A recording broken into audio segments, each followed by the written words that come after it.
सुनहरी मछली और टूटी ख्वाहिशें। ये कहानी है एक छोटे से गांव नूरपुर की, जहां नदी के किनारे एक छोटी सी झोंपड़ी में एक गरीब मछुआरा रामेश अपनी पत्नी गजरी के साथ रहता था। रामेश बहुत गरीब था। वो नदी से मछलियां पकड़ता और उन्हें बाजार में जाकर बेचता। इस तरह वो अपने घर का गुजारा करता था। एक दिन, अरे ओ भाग्यवान, कहाँ हो? जल्दी करो, मुझे देर हो रही है। अगर आज मछलियां नहीं पकड़ेंगे तो खाएंगे क्या? रामेश की पत्नी गजरी सपनों से भरी जिंदगी में रहती थी। उसकी बहुत सारी ख्वाहिशात थी, मगर रामेश वो पूरी नहीं कर पाता था। दोनों की जिंदगी तंगी में गुजर रही थी, लेकिन रामेश बहुत मेहनती था और नेक दिल का मालिक था। भाग्यवान, लगता है आज भूखे पेट ही जाना होगा। आ गई पति जी, आ गई।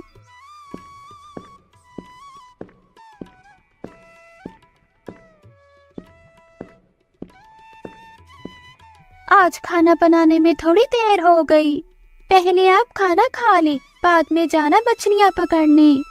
वैसे भी इन मछलियों को बेच कर हमारे पास इतने पैसे जमा नहीं हो पाते कि हम अपने लिए एक प्यारा सा घर बना सके। जब से ब्याह करके आई हूँ, इस झोपड़ी में ही रहना पड़ रहा है। चिंता ना करो भाग्यवान, एक दिन हम जरूर अपना पक्का घर बनाएंगे। ठीक है रामेश, अब की बार कोई और बहाना मत बनाना। मैं कितने दिनों से तुम्हें कह रही हूँ कि मुझे चांदी का कंगन चाहिए, हूबहू सावित्री भाभी जैसा। हाँ भाग्यवान, याद है मुझे, परंतु मैं क्या करूं बताओ। काफी दिनों से जाल में मछली ही नहीं फंस रही। जो फंसी भी उसकी अच्छी कीमत नहीं मिल रही। गजरी की आंखों में आंसू आ जाते हैं और वो अपने पति से कहती है, तुम कभी कुछ मेरे लिए लाते ही नहीं हो। टूटी हुई पायल और चूड़ियों के साथ मैं कब तक जीऊंगी। अरे भाग्यवान, तुम चिंता ना करो, एक दिन ऊपर वाला हमारी जरूर सुनेगा। अपनी पत्नी की बातें सुनकर रामेश भारी मन से नदी की ओर चल पड़ता है। रामेश को रास्ते में उसका बड़ा भाई बलदेव मिल जाता है। बलदेव अपनी पत्नी सावित्री के साथ एक बड़े घर में रहता था। सावित्री बहुत अमीर थी, इसलिए बलदेव के दिन भी बदल गए थे। अमीरी के बावजूद वो दोनों पति पत्नी बहुत लालची और सख्त दिल थे। कभी बलदेव ने अपने छोटे भाई की मदद तक ना की थी। उनकी अमीरी देखकर गजरी भी हर समय अपने पति रामेश से लड़ती रहती थी। रमेश, ओए रमेश, इतनी बार कहा है तुझे कि उत्तर की नदी से मछलियां ना पकड़ा करो। तुम जानते हो ना कि वो मेरा इलाका है, वहाँ बस मैं ही मछलियां पकड़ सकता हूँ। बड़े भैया, आपको तो पता है हमारी स्थिति का। अगर मैं मछलियां नहीं पकड़ूंगा तो कैसे गुजारा होगा हमारा भैया? ये सब मैं नहीं जानता रमेश, मुझे आज के बाद तुम नदी के पास नजर ना आना। ये कहते हुए बलदेव अपने घर की ओर चला जाता है। रामेश अपने बड़े भाई की बातें सुनकर चिंताओं में डूब जाता है। वो आसमान की ओर देखता है और बोलता है ऊपर वाले, मेरी मदद करो। आज कुछ ऐसा कर दो जिससे मेरी कजरी खुश हो जाए। रामेश भारी कदमों के साथ आगे बढ़ जाता है। रामेश मन ही मन में सोचता जा रहा था। तभी रामेश को एक आवाज सुनाई देती है, बेटा इधर आओ, मेरी मदद करो। एक पेड़ के नीचे साधु बाबा बैठा मदद के लिए पुकार रहा था। आवाज सुनकर रामेश साधु बाबा के पास जाता है। जी बाबा जी, मैं आपकी क्या मदद कर सकता हूँ? बेटा, मुझे बहुत प्यास लगी है, इस मटके में नदी से पानी भर कर ला दो बेटा। जी बाबा, मैं अभी लेकर आता हूँ। रामेश मटका उठाता है और नदी के किनारे जाकर पानी से भरकर ले आता है।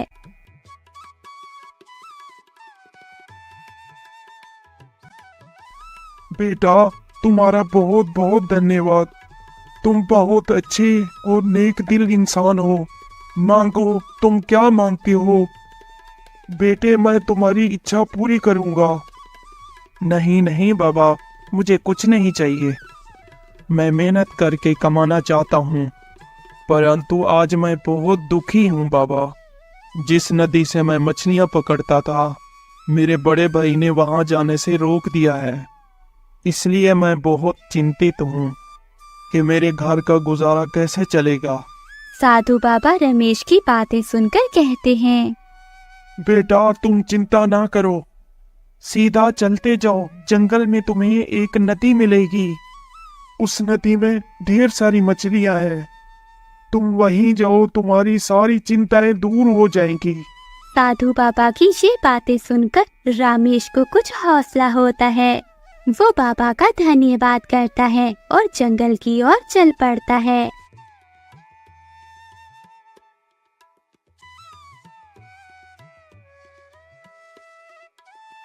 चलते चलते रामेश थक जाता है। वो थक हार कर आराम करने के लिए एक पेड़ के नीचे बैठ जाता है।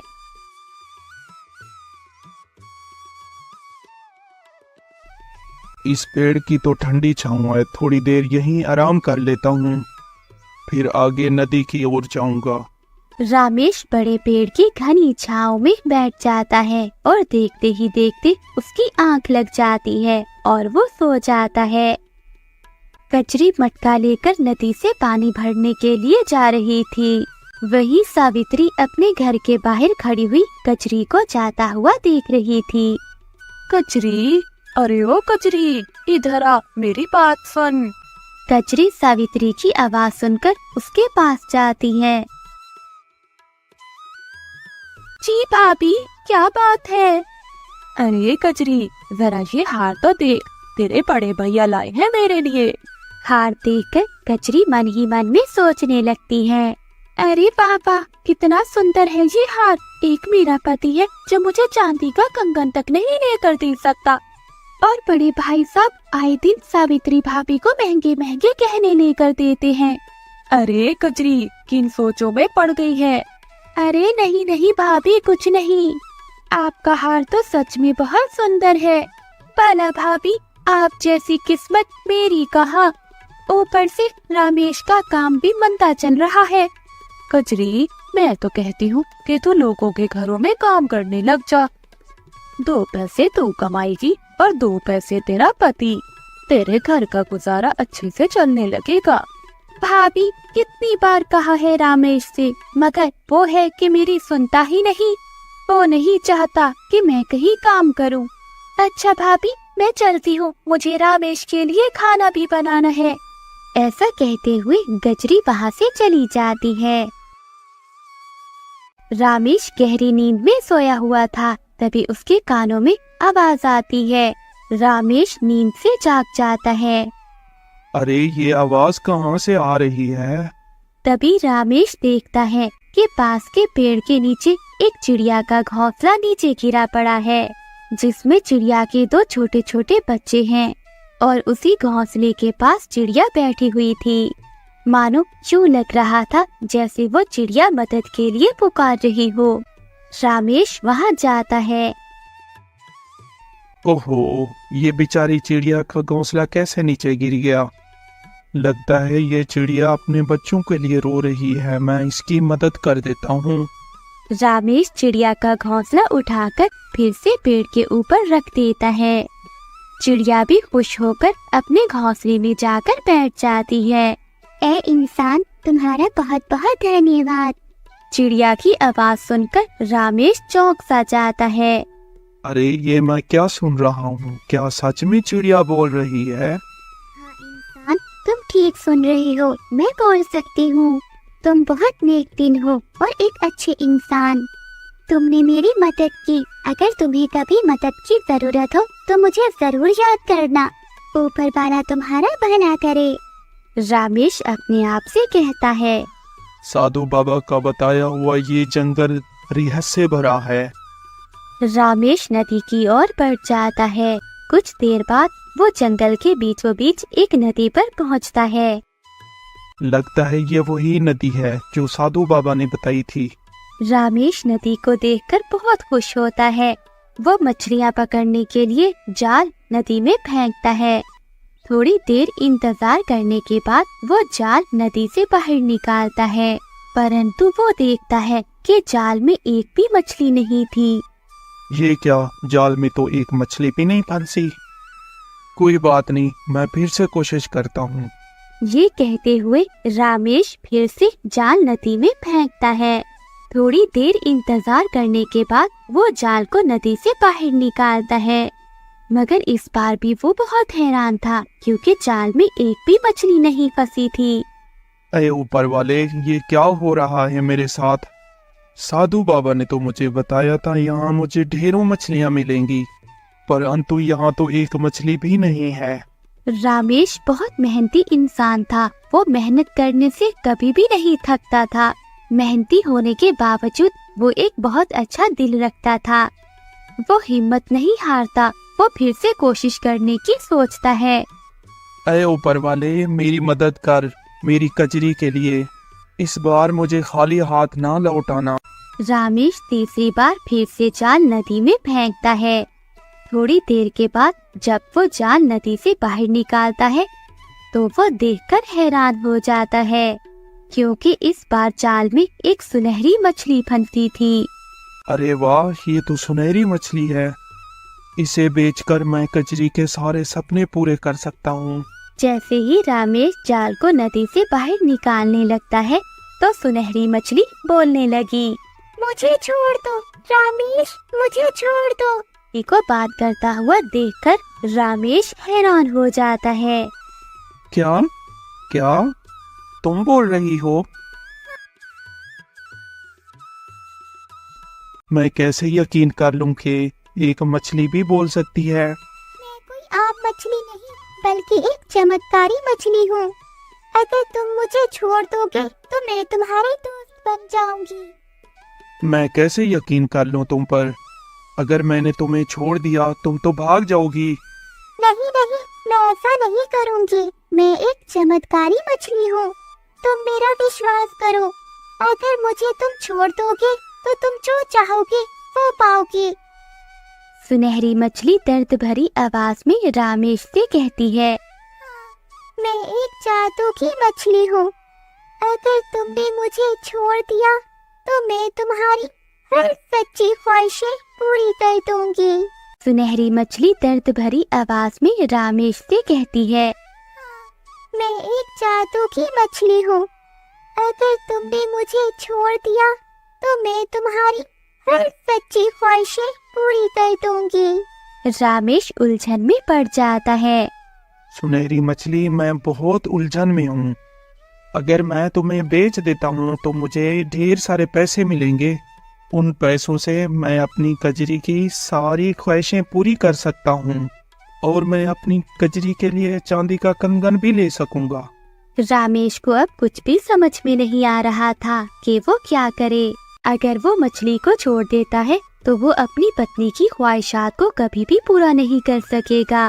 रामेश एक नेक दिल इंसान था। वो ये भी नहीं चाहता था कि मछली को बाजार में बेच दे।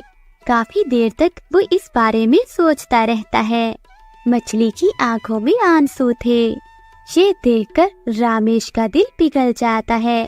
अब वो फैसला कर लेता है कि वो मछली को बाजार में नहीं बेचेगा बल्कि उसे आजाद कर देगा। फिर रामेश धीरे से मछली को जाल से आजाद कर देता है। मछली बहुत खुश हो जाती है। तुम्हारा बहुत बहुत धन्यवाद जो तुमने मुझ पर रहम किया और मुझे छोड़ दिया। अब अपनी टोकरी देखो। रामेश टोकरी में देखता है। वो देखकर हैरान हो जाता है कि टोकरी में एक चांदी का कंगन था। अरे वाह, ये तो चांदी का कंगन है। मेरी कजरी की ख्वाहिश पूरी हो गई। सुनहरी मछली, सच में तुम तो जादुई मछली हो। तुम्हारा बहुत बहुत धन्यवाद। तुमने मेरी कजरी की ख्वाहिश पूरी कर दी। रामेश, अगर तुम्हें मेरी दोबारा जरूरत पड़े तो मैं तुम्हें यहीं मिलूंगी और मैं तुम्हारी हर सच्ची ख्वाहिश पूरी करूंगी। रामेश खुशी खुशी अपने घर लौट जाता है।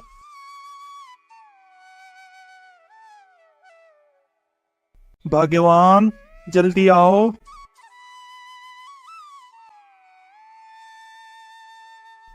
क्या हुआ? आज तो आप बहुत खुश लग रहे हो। लगता है जाल में आज कोई कीमती मछली फंसी है। कजरी, ये देखो मैं तुम्हारे लिए क्या लाया हूँ। अरे, ये तो वही चांदी का कंगन है जो मैं कब से आपसे मांग रही थी। कचरी चांदी का कंगन देखकर हैरान हो जाती है और खुशी से बोलती है, ये सब कैसे हुआ? कहाँ से लाए हो? कजरी, ऊपर वाले ने तुम्हारी इच्छा सुन ली। तुम कब से ये कंगन मांग रही थी, लो तुम्हें मिल गया। अब तो तुम खुश हो ना? फिर रामेश अपनी पत्नी को सुनहरी मछली की पूरी कहानी बताता है। अरे रामेश, मैं बहुत खुश हूँ। आज तो मैं बहुत खुश हूँ। तुम जल्दी से बैठो, मैं तुम्हारे लिए खाना लगाती हूँ। रात हो जाती है। रामेश दिन भर की थकान के कारण जल्दी सो जाता है, परंतु आज कचरी को कहाँ नींद आने वाली थी। वो तो खुशी के मारे सो ही नहीं पाई। कचरी के मन में तो अब लालच पैदा हो गया था। वो सारी रात सोचती रहती है। अगली सुबह जब रामेश मछलियाँ पकड़ने के लिए जाने वाला होता है तो कचरी अपने पति से कहती है, पति जी, मुझे तो सारी रात नींद नहीं आई। सोचती रही उस सुनहरी मछली के बारे में। ओहो, अरे भाग्यवान, तुम क्या सोचने लगी हो? तुम भूल जाओ सुनहरी मछली को। अरे पति जी, कैसे भूल जाऊं मैं सुनहरी मछली को? अगर वो मछली हमें एक कंगन दे सकती है तो तुम उसे बोलो ना कि हमें एक बड़ा सा घर भी दे, जहाँ हम दोनों खुशी खुशी रहें। पति जी, देखो ना, इस छोटी सी झोंपड़ी में अब तो मेरा दम घुटने लगा है। आखिर कब तक हम इस छोटी सी झोंपड़ी में अपनी जिंदगी गुजारेंगे? ये तुम क्या कह रही हो? लालच में मत पड़ो। कचरी, नहीं, मैं ऐसा नहीं कर सकता। तो ठीक है रामेश, मैं जा रही हूँ अपनी माँ के घर। तुम ही रहो इस टूटी हुई झोंपड़ी में। तुम्हें तो पता है हम कितनी तंगी की जिंदगी गुजार रहे हैं। अब मैं यहाँ और नहीं रह सकती। अपनी पत्नी को ऐसा रोता हुआ देखकर रामेश मान जाता है। वो भारी मन से अपने घर से बाहर निकलता है। फिर वो जंगल में उसी नदी की ओर चल पड़ता है।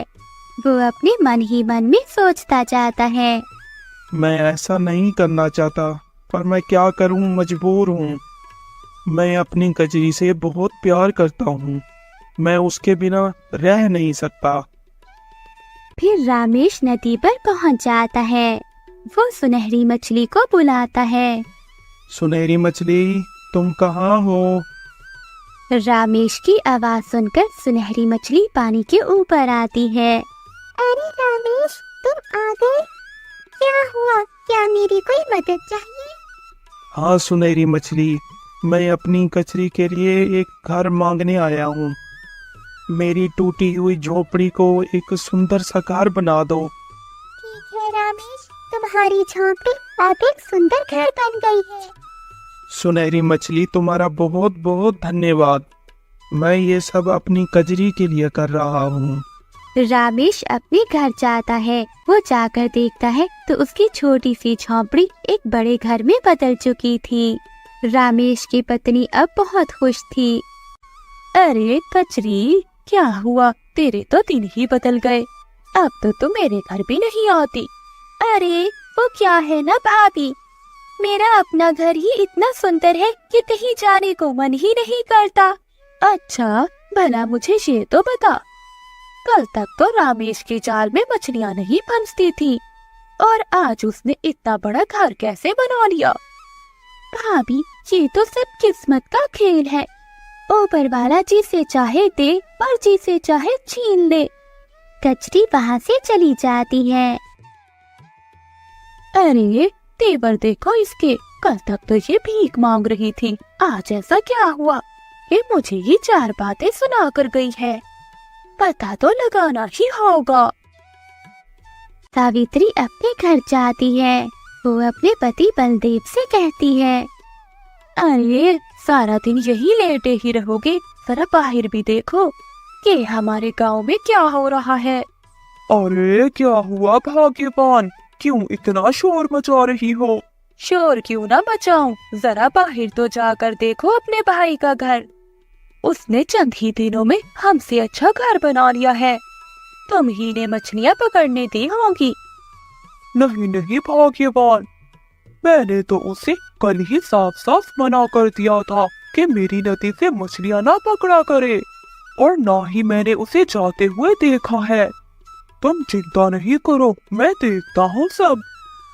अब बलदेव अपने छोटे भाई पर नजर रखने लगता है। जैसे जैसे कचरी की ख्वाहिशें पूरी हो रही थी, उसका लालच भी बढ़ता जा रहा था। अरे सुनते हो, मेरा एक बहुत बड़ा सपना है कि मैं रानी बनना चाहती हूँ। मेरा भी एक बहुत बड़ा महल हो जिसमें मैं रानी बनकर रहूं। ये सुनते ही रामेश का दिल टूटने लगा। वो अपनी पत्नी की ये बातें सुनकर बाहर चला जाता है और अपने आप से बोलता है, अरे ऊपर वाले, जो भी मांग रहा हूँ वो मैं नहीं चाहता। मैं ये सब अपनी पत्नी के लिए कर रहा हूँ। मुझे अपने लिए कुछ नहीं चाहिए। मैं तो बस सुकून चाहता हूँ। अगली सुबह अपनी पत्नी की ख्वाहिश पूरी करने के लिए रामेश फिर से नदी की ओर बढ़ जाता है, मगर इस बार उसका बड़ा भाई बलदेव रामेश का पीछा करता है। रामेश नदी के किनारे पहुंच जाता है और वो सुनहरी मछली को आवाज लगाता है। वही पेड़ के पीछे छुपा हुआ बलदेव ये सब कुछ देख रहा था। सुनहरी मछली, मेरी कजरी की ख्वाहिश पूरी कर दो। मेरे घर को महल बना दो और कजरी को महल की रानी। दिल से मांगी हुई हर इच्छा तुम्हारी पूरी होगी। फिर रामेश वहाँ से चला जाता है। बलदेव ये सब कुछ सुन रहा था। अच्छा तो ये है बात, चलो मैं भी जाकर सुनहरी मछली से इच्छा मांग लेता हूँ। फिर बलदेव नदी के पास जाता है और सुनहरी मछली को आवाज लगाता है। सुनहरी मछली, सुनहरी मछली, मेरी मदद करो। सुनहरी मछली आवाज सुनकर तुरंत बाहर आती है। कौन हो तुम? मैं रामेश का बड़ा भाई हूँ। मैं भी तुमसे इच्छा मांगने आया हूँ। नहीं, मैं ऐसे किसी की इच्छा पूरी नहीं करती। तो ठीक है, मैं तुम्हें पकड़कर बाजार में बेच दूंगा। नहीं नहीं, ऐसा नहीं करना। बताओ तुम्हारी क्या इच्छा है, मैं पूरी करूंगी। हाँ, ये हुई ना बात। मेरी भी इच्छा है कि मेरे घर को महल बना दो। मैं अपने महल का राजा बनना चाहता हूँ और मैं पूरे गांव के लोगों पर राज करना चाहता हूँ। तुम्हारी नेक दिल से मांगी हुई सच्ची ख्वाहिश पूरी होगी। ये सुनकर बलदेव बहुत खुश होता है और खुशी खुशी अपने घर लौट जाता है। वो घर के पास जाकर देखकर बहुत हैरान होता है। उसकी पत्नी सावित्री एक झोंपड़ी के बाहर बैठी हुई थी। अरे बलदेव, देखो हमारा घर झोंपड़ी में बदल गया। अमीर होने के चक्कर में हम तो सड़क पर आ गए। ये देखकर बलदेव भी रोने लगता है। सावित्री, लालच का अंजाम हमेशा बुरा ही होता है। दूसरी ओर कचरी अब तो महल की रानी बन गई थी। कचरी महल में रहकर भी खुश न हुई। एक दिन वो अपने पति से कहती है, रामेश, मुझे दुनिया की सबसे ज्यादा शक्तिशाली औरत बनना है। ये सुनते हुए रामेश अपनी पत्नी से कहता है, बस करो कजरी, तुम्हारा ये लालच एक दिन तुम्हें तबाह कर देगा। रामेश, ये मेरी आखिरी ख्वाहिश है। इसके बाद मैं कभी तुमसे कुछ नहीं मांगूंगी। इस पर रामेश हार मानकर आखिरी बार सुनहरी मछली के पास जाता है। वो सुनहरी मछली को अपनी कचरी की आखिरी इच्छा बताता है। इस बार मछली नाराज होकर बोलती है, रामेश, तुम्हारी ये इच्छा भी पूरी हो जाएगी, लेकिन अब जो भी तुम्हारी पत्नी के दिल में होगा वो उसके चेहरे पर दिखाई देगा। वो उसके चेहरे पर दिखाई देगा। मछली ने उसकी ये इच्छा भी पूरी कर दी थी। पर जैसे ही कचरी ताकतवर बनी, तो उसका चेहरा राक्षसी हो गया, जो लालच, गुस्सा और नफरत से भरा हुआ था। लोग उसे देखने लगे। कचरी अब खुद को आईने में भी नहीं देख पाती थी। रामेश से अपनी पत्नी की ऐसी हालत देखी नहीं जा रही थी। वो निर्णय लेता है और आखिरी बार मछली के पास जाता है।